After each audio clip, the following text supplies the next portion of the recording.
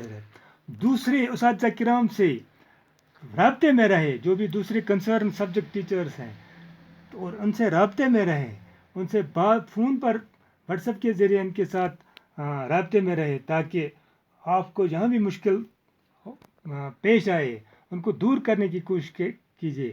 لہذا مجھے امید ہے کہ آپ اس تمام اسباق کو غور کے ساتھ مطالعہ کریں گے. انشاءاللہ حضرت ہم کامیاب ہو جائیں گے، جو ہماری اصل مقصد ہے کہ آپ کو فائدہ پہنچانے کا. انشاءاللہ مجھے امید ہے کہ ہم اس میں کامیاب ہو جائیں گے، تاکہ یہ تاریک دن جب ختم ہو جائیں گے تو ہماری ملاقات پھر ہمارے انسٹیٹیوشن میں، ہمارے اسکول میں ہو جائیں گے، اور جو بھی خامیاں رہیں گے ان کو دور کرنے کی کوشش کریں گے. واخر دعوانا وللحمد للہ رب العالمین. السلام علیکم.